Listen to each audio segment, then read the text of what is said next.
सियावर रामचंद्र भगवान की, सियावर रामचंद्र भगवान की।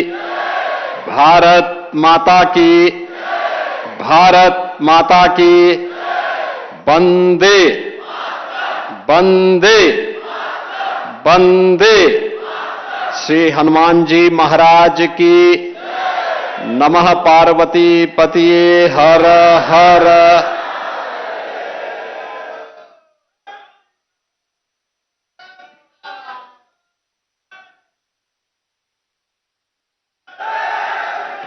प्रतिष्ठा द्वादशी समारोह की द्वितीय वर्षगांठ के अवसर पर आज के समारोह में मुख्य अतिथि के रूप में उपस्थित भारत के लोकप्रिय और कर्मठ रक्षा मंत्री माननीय श्री राजनाथ सिंह जी,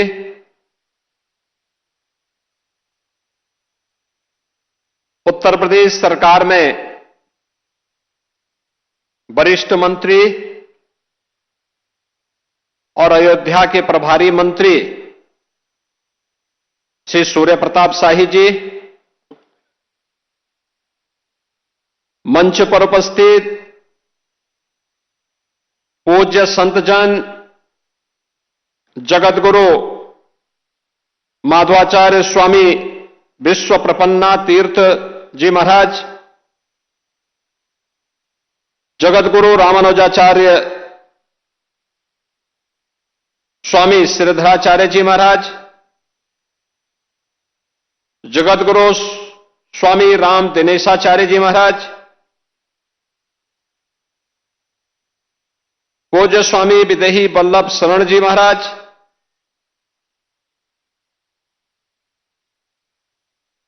ज्ञानी चरणजीत सिंह जी, हनुमानगढ़ी के श्री महंत धर्मदास जी महाराज, ज्ञानी गुरुजीत सिंह जी,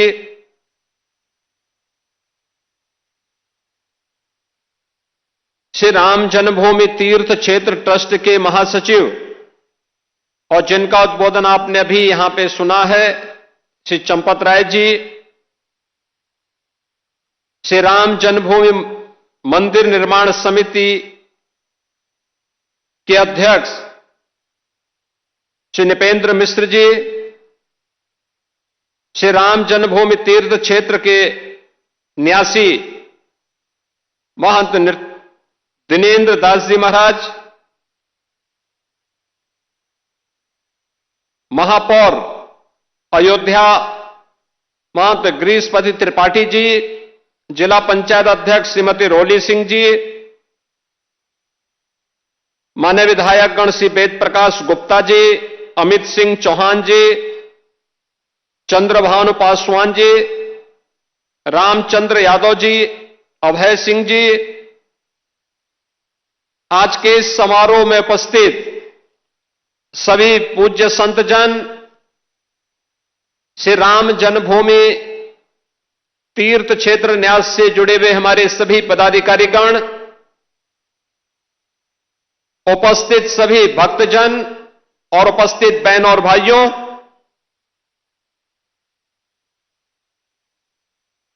प्रतिष्ठा द्वादशी के आज के इस आयोजन के अवसर पर मैं सबसे पहले देश के रक्षा मंत्री जी का इस पावन आयोजन के अवसर पर हृदय से स्वागत करता हूं, उनका अभिनंदन करता हूं।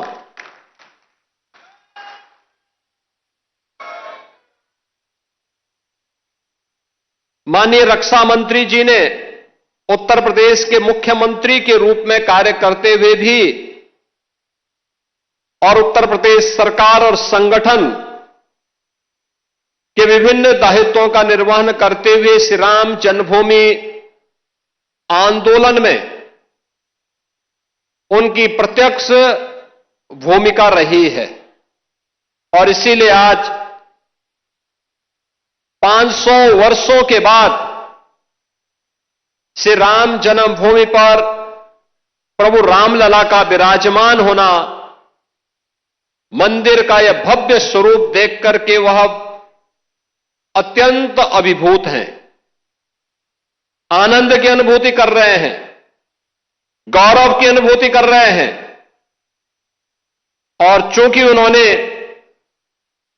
उस आंदोलन में सक्रिय भूमिका का निर्वहन किया, तो स्वाभाविक रूप से आज के इस समारोह में जब प्रतिष्ठा द्वादशी के इस अवसर पर माता अन्नपूर्णा के मंदिर में सनातन धर्म की ध्वजा का आरोहण का कार्य वह कर रहे थे, तो उन्हें मैंने अत्यंत भावुक होते हुए भी देखा है।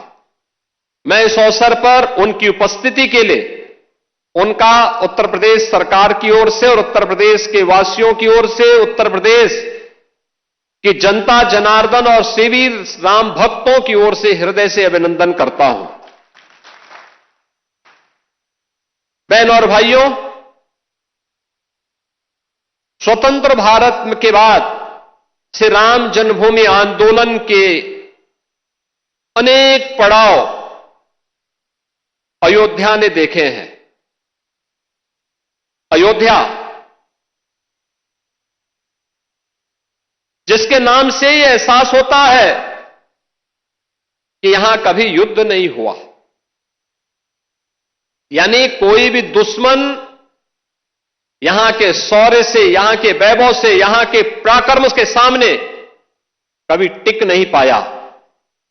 लेकिन कुछ लोगों ने अपने निहित स्वार्थ से, मजहबी जनून और सत्ता की तुष्टीकरण की उस निकृष्टता में पड़ करके अयोध्या को भी उपद्रव और संघर्ष का एक अड्डा बना दिया था। वही अयोध्या पिछले 11 वर्ष के अंदर देश के यशस्वी प्रधानमंत्री आदरणीय श्री नरेंद्र मोदी जी के यशस्वी नेतृत्व में उन 3 महत्वपूर्ण घटनाओं को कभी विस्मृत नहीं कर सकता। याद करिए, 5 अगस्त 2020 जब पहली बार स्वतंत्र भारत में देश का कोई प्रधानमंत्री स्वयं अयोध्या धाम में पधारे और उन्होंने अपने कर कमलों से 500 वर्षों के कलंक को पूरी तरह समाप्त करते हुए श्री राम जन्मभूमि के लिए मूर्ति भूमि पूजन के कार्यक्रम को संपन्न किया था। दूसरी तिथि जब 22 जनवरी 2024 को, और हिंदू पंचांग के अनुसार कहें तो पौष शुक्ल द्वादशी की वह पवित्र तिथि, जब स्वयं फिर आदरणीय प्रधानमंत्री जी अयोध्या धाम पधारे और उन्होंने श्री राम लला के भव्य मूर्ति की प्राण प्रतिष्ठा के कार्यक्रम को अपने कर कमलों से संपन्न किया।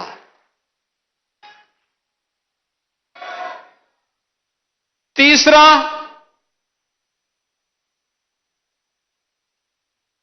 जब अभी 25 नवंबर को विवाह पंचमी के शुभ अवसर पर आदरणीय प्रधानमंत्री जी फिर अयोध्या आए थे और राम मंदिर के मुख्य शिखर पर उन्होंने सनातन धर्म की ध्वजा पताका को, भगवा ध्वजा को प्रतिष्ठित करके सनातन से ऊपर कोई नहीं, इस सनातन की ध्वजा पताका हमेशा दिगंत तक ऐसे ही गूंजती रहेगी और ऐसे ही दिखाई देगी। इस उद्घोष के साथ उन्होंने अयोध्या में आकर के पूरे देश और पूरी दुनिया को एक संदेश दिया। बहनों और भाइयों, अयोध्या ने जो संघर्ष देखा था, पिछली सरकार ने अयोध्या को लहूलुहान करने का कार्य किया था। जिस अयोध्या में कभी संघर्ष नहीं होते थे, उस अयोध्या को लहूलुहान करने वाले लोग उस अयोध्या में जिनके शासन में आतंकी हमले होकर के अयोध्या को लौलुहान करने का प्रयास हुआ था, लेकिन प्रभु की कृपा और बजरंगबली जहां की रक्षा स्वयं कर रहे हो, वहां तो भूत पिशाच से निकट नहीं आवे महावीर जब।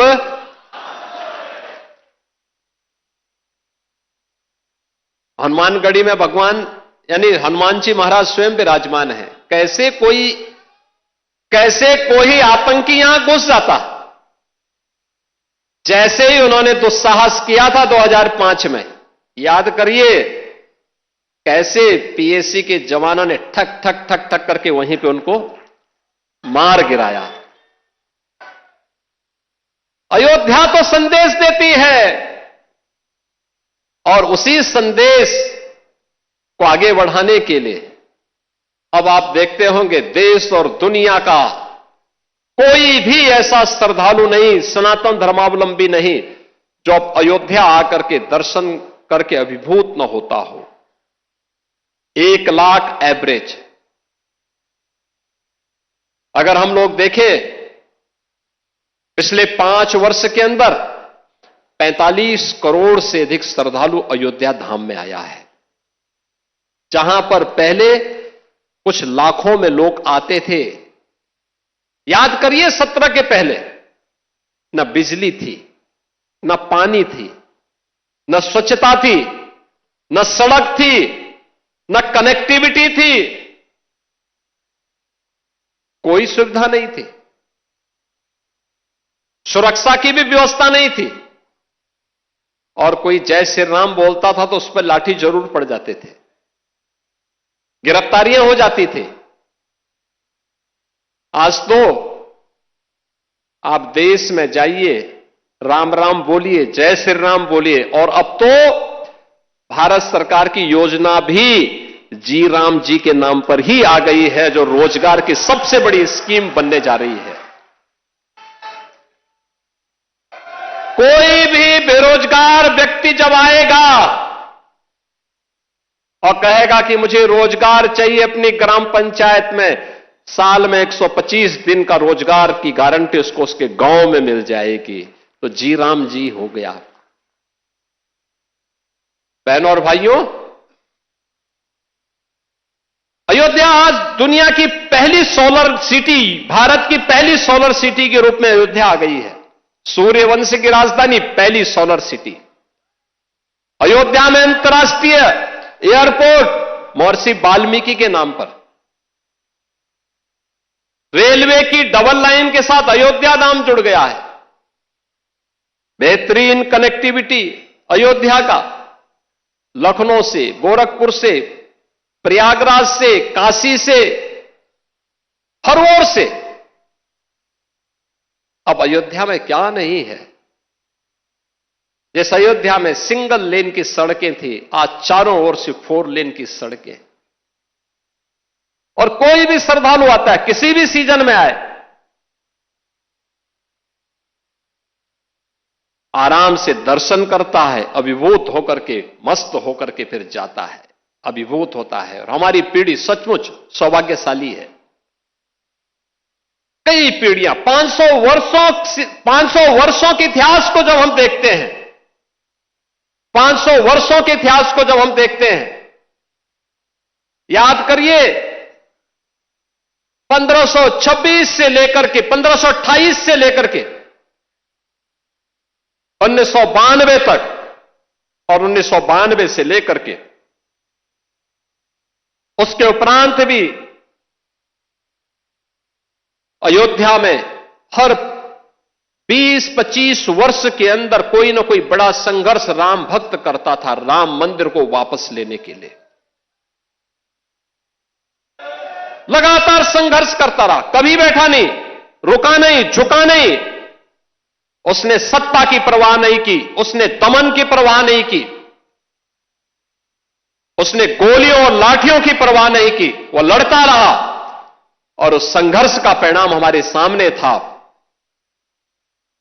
और यह आंदोलन सफलता की नई ऊंचाइयों तक तब पहुंचा जब राष्ट्रीय स्वयंसेवक संघ ने नेतृत्व दिया। पूरे पूज्य संतों को एक मंच पर लाने में सरदे अशोक सिंघल जी ने एक मंच पर लाने में सफलता प्राप्त की। एकदम गुलामी का कलंक मिटा और भव्य राम मंदिर का मार्ग प्रशस्त होता हुआ दिखाई दिया। बहनों और भाइयों, आज उसी प्राण प्रतिष्ठा के 2 वर्ष पूर्ण होने के उपलक्ष्य में आज का इस समारोह यहां पर आयोजित हो रहा है। अयोध्या की इस दिव्यता को, इस भव्यता को अनंत काल तक बनाए रखने के लिए हम सबको, हर सनातन धर्मावलंबी को आगे बढ़ना पड़ेगा। एक साथ अपने जीवन का हिस्सा इसको बनाना पड़ेगा। ये यात्रा की विराम नहीं, ये नई यात्रा की शुरुआत है। विरासत पर गौरव की अनुभूति करते हुए विकास के नित नए प्रतिमान को स्थापित करना, और इसी के लिए प्रधानमंत्री जी ने हर भारतवासियों के सामने विकसित भारत की एक संकल्पना दी है। यह देश जब आजादी के 100 वर्ष पूरा करेगा, हर भारतवासी के सामने एक संकल्प होना चाहिए, और वो संकल्प होना चाहिए कि हमें अपनी विरासत का संरक्षण करते हुए अपने स्तर पर, जिस क्षेत्र में हम हैं, जिस फील्ड में हम काम कर रहे हैं, वहां उत्कृष्टतम कार्य करके दिखाना है। अपने देश के लिए, सनातन धर्म की ध्वजा पताका को ऊपर उठाने के लिए हम सबको मिलकर के सामूहिक प्रयास को आगे बढ़ाना पड़ेगा, और यही प्रयास भारत को दुनिया की एक बड़ी ताकत के रूप में स्थापित करेगा। प्राण प्रतिष्ठा द्वादशी के अवसर पर मैं एक बार फिर से सभी राम भक्तों को बधाई देता हूं। आज के समारोह के मुख्य अतिथि माननीय रक्षा मंत्री जी का हृदय से अभिनंदन करता हूं। आप सबके प्रति भी हृदय से अपनी शुभकामनाएं देते हुए प्रभु से यही प्रार्थना करता हूं कि वो आपके जीवन में, कल वर्ष 2026 का पहला दिन है। 2026 अंग्रेजी तिथि का जो वर्ष प्रारंभ हो रहा है, यह पूरा वर्ष आपके जीवन में शुभ और मंगलकारी हो, इस विश्वास के साथ आप सबके प्रति मेरी मंगलमय शुभकामनाएं हैं। धन्यवाद। जय हिंद। जय जय श्री राम।